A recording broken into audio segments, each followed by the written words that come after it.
Dr. Peterson, you call for people to consider meaning as the higher good.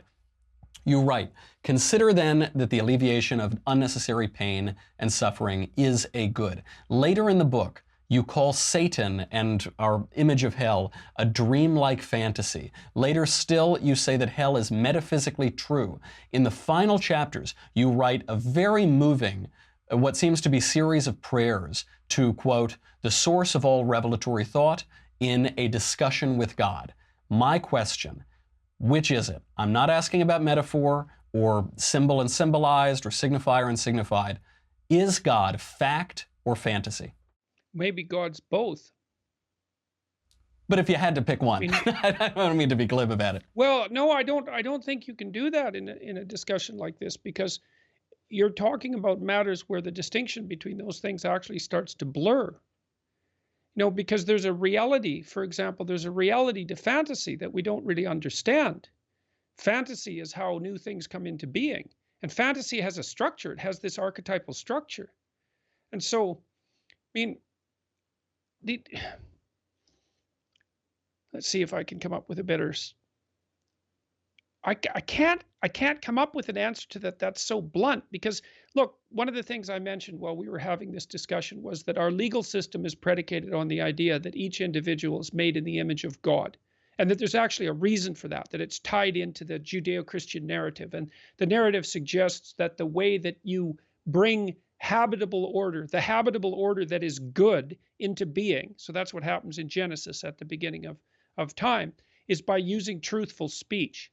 And that there's something divine about that. It's like, as far as I'm concerned, that's a fantasy, but it's also factually true. It's a place where the metaphor and the literal unite. But is there a distinction to be made here between metaphor, metaphysical reality, and some sort of fantasy? In the sense that a unicorn would be a fantasy. I don't think a unicorn has metaphorical truth and metaphysical reality, but I think there are some forms of fantasy that don't have their literal counterpart, let's say. Sure. They don't have their real counterpart, but there are some places where fantasy and reality meet, and we don't understand those places very well. I don't understand them very well. I think part of the reason that I have a hard time answering questions like that is because they transcend the limits of my knowledge. I actually don't know how to answer the question. Like, I see, because it is the case, as far as I can tell, that the central presumption of our functional legal system is that each person has within them a spark of divinity, and that spark of divinity manifests itself in the bringing into being of the present from the potential of the future.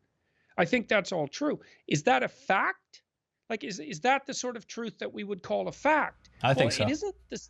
Well, possibly, but it's not the sort of fact that you discover that it doesn't sit easily in the category of facts that scientists have produced. Right. It's more like an inference. So let's say you observe a bunch of people acting a particular way, and then you say, well, here's the rule that describes their action. You say, well, does that rule represent... What does that rule represent? Does that represent a reality? Well, it represents a reality of sorts, but it isn't the same sort of reality that's represented by a pure scientific discovery. They're not in the same category. So I'm not exactly sure what look, here's the observation. If people treat one another as if they're touched by divinity, their personal lives improve, their familial lives improve, their social structures stabilize, they produce functional political systems and productive economies. Does that make that proposition true? Well, possibly, but it doesn't make the proposition a fact in the same way that scientific investigation makes a scientific fact true. Of course.